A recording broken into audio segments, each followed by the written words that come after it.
মাধ্যমিক test paper 2021-2022 বিষয় গণিত পেজ 374 পার্ট 3 এটা 3 নম্বর ভিডিও। আজকে 4 দাগের 6 এবং 7 নং প্রশ্ন আলোচনা করব।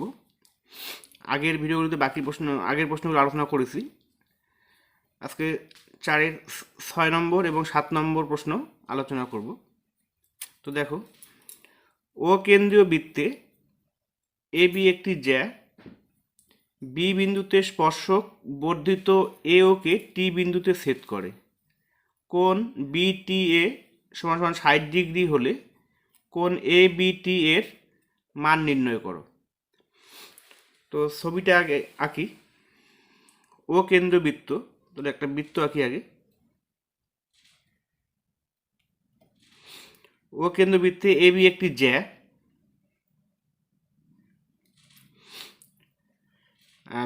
AB একটি জ্যা, তাহলে আমরা একটা জ্যা আঁকি। AB জ্যা, AB হচ্ছে জ্যা, আর বৃত্তের কেন্দ্র হচ্ছে O। বি বিন্দুতে স্পর্শক, এই বি বিন্দুতে একটা স্পর্শক আঁকবো।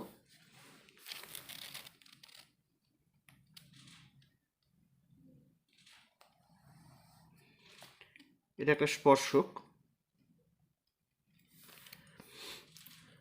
বি বিন্দুতে স্পর্শক বর্ধিত AO কে টি বিন্দুতে ছেদ করে। এখানে AO কে যুক্ত করলাম।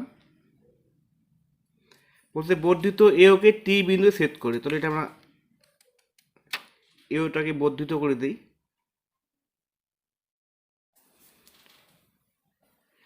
টি বিন্দুতে ছেদ করলো।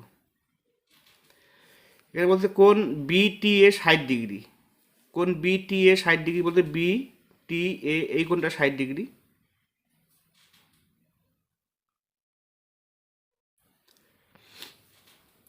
কোণ ABT এর মান নির্ণয় করো। কোণ ABT এই কোণটার মান আমাকে বের করতে হবে। তাহলে এখানে দেওয়া আছে কোণ BTA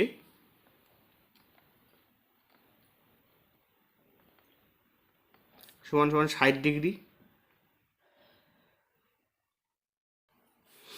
কোণ ABT এর মান আমাকে বের করতে বলেছে, তো এটা মান আমরা বের করব।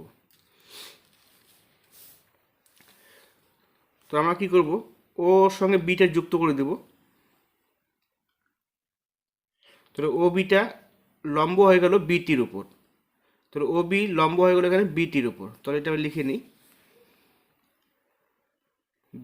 ও বি লম্ব বিটি অঙ্কন করি।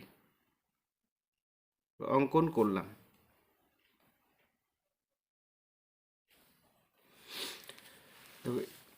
ও বি বিটির উপর লম্ব হওয়াতে এখানে দুইটা ত্রিভুজ তৈরি হলো। একটা আছে ABO এবং আরেকটা আছে OBT। তাহলে প্রথমে আমরা কি করব, প্রথমে এই ত্রিভুজ থেকে OBT এর মানটা বের করব। কোন OBT এর মানটা আমরা প্রথমে বের করব। কোন OBT সমান যেহেতু OB লম্ব বিটির উপর, তাহলে এই কোণটা 90 ডিগ্রি, অবশ্যই 90 ডিগ্রি হবে। তাহলে OBT হচ্ছে 90 ডিগ্রি। যেহেতু OB লম্ব বিটি, OB BT এর উপর লম্ব। এবার আমরা এই ত্রিভুজ থেকে এই কোণটা মান বের করব। তো ত্রিভুজের তিনটি কোণের যোগফল আছে 180 ডিগ্রি।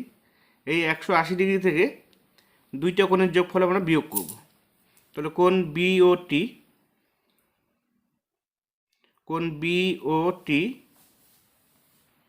সমান ত্রিভুজের তিনটা কোণের যোগফল 180 ডিগ্রি, 180 ডিগ্রি মাইনাস, তাহলে এই কোণটার মান আছে 90 ডিগ্রি, প্লাস আর এই কোণটার মান দেওয়া আছে 60 ডিগ্রি। 60 ডিগ্রি। তাহলে পেলাম 180 ডিগ্রি মাইনাস 90 আর 60 যোগ করে আছে 150, তাহলে 150 ডিগ্রি, এটা মাইনাস করে পেলাম 30 ডিগ্রি। তাহলে এই কোণটার মান আমরা পেয়ে গেলাম 30 ডিগ্রি। কোণ বিওটি পেয়ে গেলাম আমরা 30 ডিগ্রি। এর পরের ত্রিভুজ থেকে, ত্রিভুজ এ বিও থেকে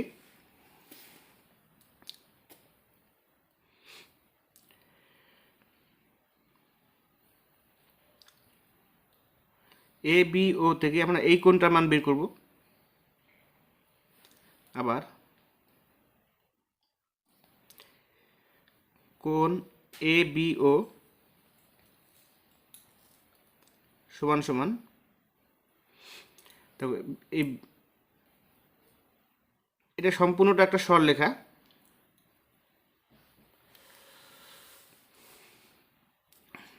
তো সরি, এটা একটু ভুল হয়ে গেল।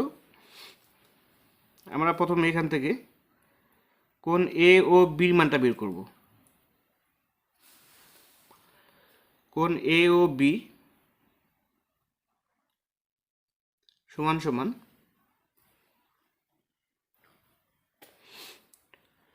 কোণ এ ও বি মান কত? এ ও টি একটা সরলরেখা, এ ও টি যেহেতু একটা সরলরেখা, তাই এক সরলরেখার মান জানি আমরা 180 ডিগ্রি। এবার 180 ডিগ্রি থেকে বিয়োগ করবো আমরা এই কোণটা, কোণ বিওটি মাইনাস করে দেবো। কোণ বিওটি মান পেয়েছি আমরা 30 ডিগ্রি। তাহলে এখান থেকে পেলাম আমরা 150 ডিগ্রি। 180 ডিগ্রি মাইনাস 30 ডিগ্রি সমান 150 ডিগ্রি। তাহলে এই কোণটার মান আমরা পেলাম 150 ডিগ্রি। এবার ত্রিভুজ এ বিওতে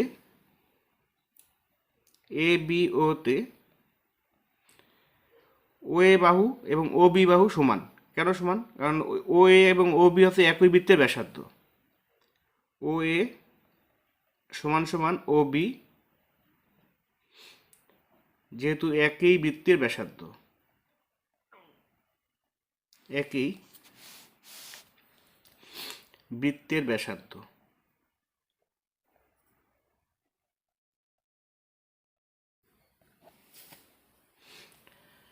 তাহলে সুতরাং এই বাহুটা আর এই বাহুটা যেহেতু সমান, তাহলে এখান থেকে এই কোণটা আর এই কোণটা সমান হয়ে যাবে।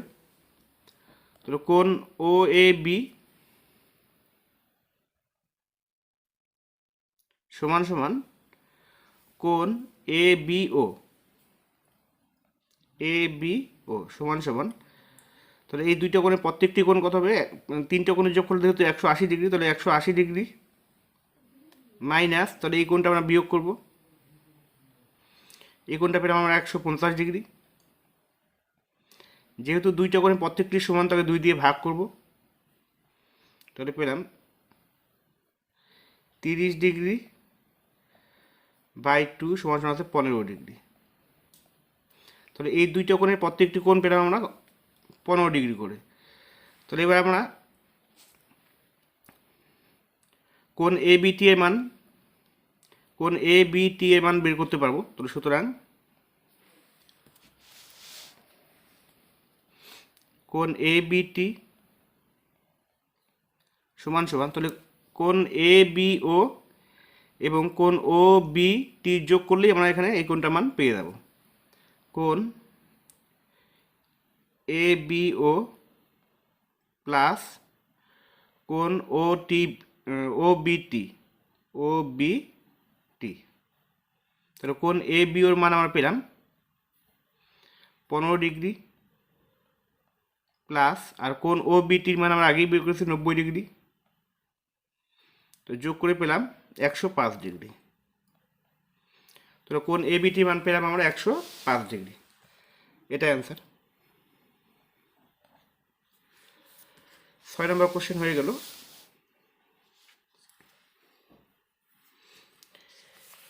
এবার 7 নম্বর কোশ্চেন।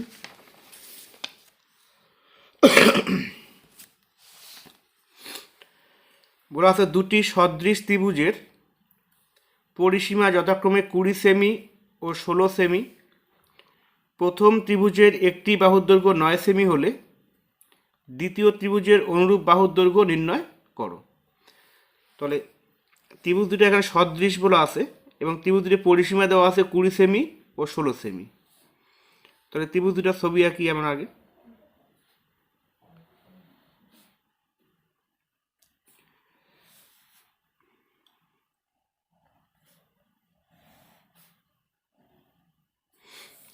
তাহলে এই ত্রিভুজের নাম দিই আমরা এ বি সি, এই ত্রিভুজের নাম দেব পি কিউ আর।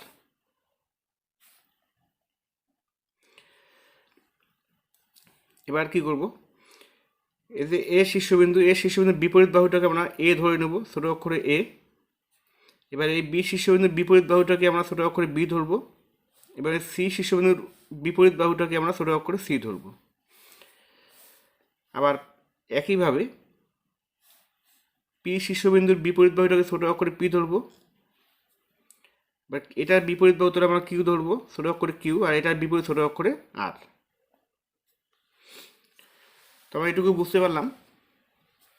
এবার প্রশ্নেই বলা আছে যে ত্রিভুজ দুটি সদৃশ। তো যেহেতু ত্রিভুজ দুটি সদৃশ, তাহলে ত্রিভুজ এ বি সি সদৃশ ত্রিভুজ পি কিউ আর, এটা প্রশ্নেই বলা আছে। তাহলে আমরা লিখতে পারি সুতরাং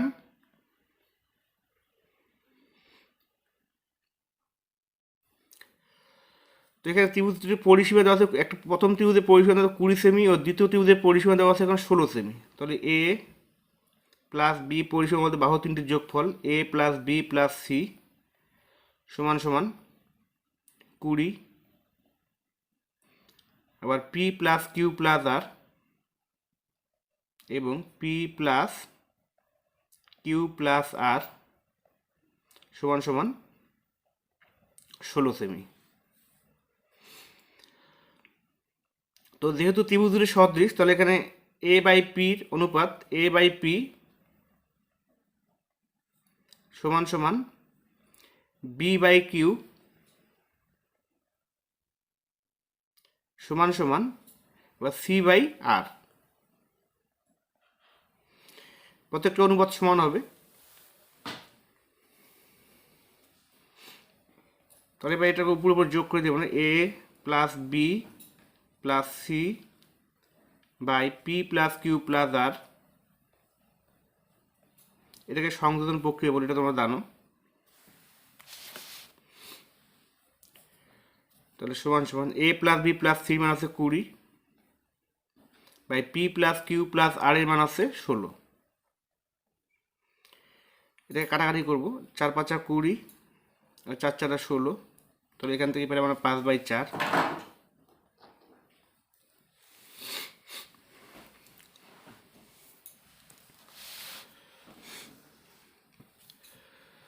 যেহেতু প্রত্যেকটি অনুপাত সমান, তাহলে আমরা এখানে লিখতে পারি সুতরাং এ বাই পি সমান সমান 5/4। এবার প্রথম ত্রিভুজের একটি বাহুর দৈর্ঘ্য 9 সেমি ধরবো। মনে করি মানে এ বাহুটাকে 9 সেমি ধরলাম। তাহলে এ আছে 9 বাই পি সমান সমান 5/4।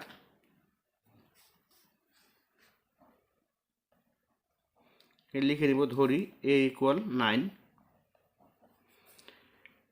তাহলে এটাকে বজ্রগুণন করব, কোনাকুনি গুণ 5p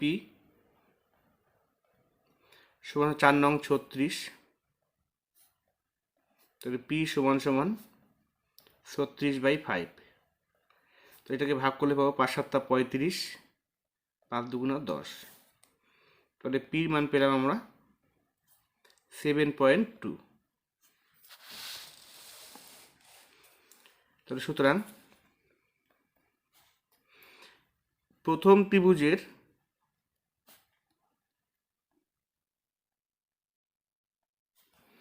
একটি বাহুর দৈর্ঘ্য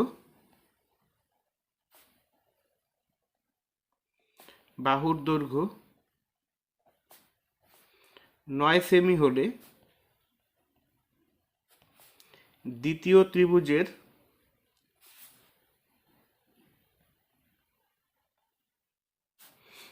অনুরূপ বাহুর দৈর্ঘ্য হবে 7.2 সেমি। এটাই অ্যান্সার।